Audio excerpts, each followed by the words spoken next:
स्वागत है आपके एजुकेशन चैनल पर। आज हम बात करने वाले हैं कुछ हड़प्पा सभ्यता के इंपॉर्टेंट क्वेश्चन के बारे में, जिसमें सबसे पहले क्वेश्चन आता है कनिंघम का भ्रम। जो कनिंघम थे वो भारतीय पुरातत्व सर्वेक्षण विभाग के प्रथम डायरेक्टर जनरल थे और अलेक्जेंडर कनिंघम का यह भ्रम था कि प्राचीन भारतीय सभ्यता की शुरुआत गंगा नदी के किनारे हुई होगी, जबकि बाद में जॉन मार्शल यह साबित कर देते हैं कि भारत की पुरानी सभ्यता सिंधु नदी के किनारे उभरी है, जिससे यह हड़प्पा सभ्यता कहते हैं। और जॉन मार्शल के बारे में पढ़ेंगे।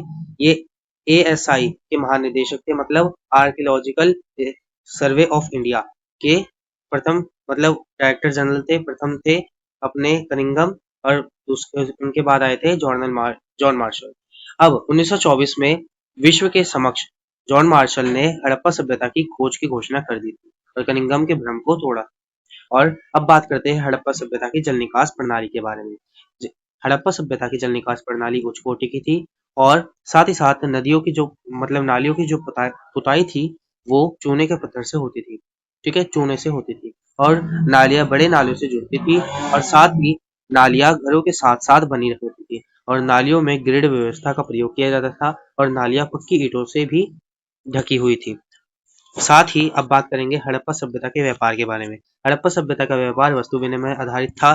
ठीक है, अर्थात एक वस्तु को देकर दूसरी वस्तु ली दी जाती थी और वह मुख्य रूप से कपास, सूती वस्त्र और अनाजों का निर्यात करते थे और सोना, तांबा और लाजवत मनी आदि का आयात करते थे। लाजवत मनी वो सोर्टू से मंगवाते थे अफगानिस्तान के, सोना ये दक्षिण भारत से मंगवाते थे और तांबा केरल से आयात करते थे। अब है व्यापार के लिए दो मुख्य मार्गों का प्रयोग करते थे हड़प्पा सभ्यता के लोग, पहला जल मार्ग और दूसरा स्थल मार्ग। अब है व्यापार को सुविधाजनक बनाने के लिए मोहरों आदि का भी प्रयोग किया जाता था।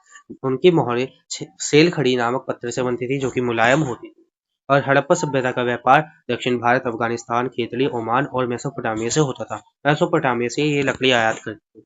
हड़प्पा लिपि। अब हड़प्पा लिपि की बात है तो हड़प्पा लिपि चित्रात्मक लिपि थी। यह एक रहस्यमय लिपि है। साथ ही साथ इसमें चिन्हों की संख्या लगभग 375 से 400 के बीच देखी गई है और यह लिपि दाएं से बाएं लिखी जाती थी। ठीक है, बस इतना ही था वीडियो में। लाइक कीजिएगा, सब्सक्राइब कीजिएगा और ऐसी ही नॉलेजेबल वीडियो आपको चाहिए तो प्लीज कमेंट कीजिएगा। धन्यवाद।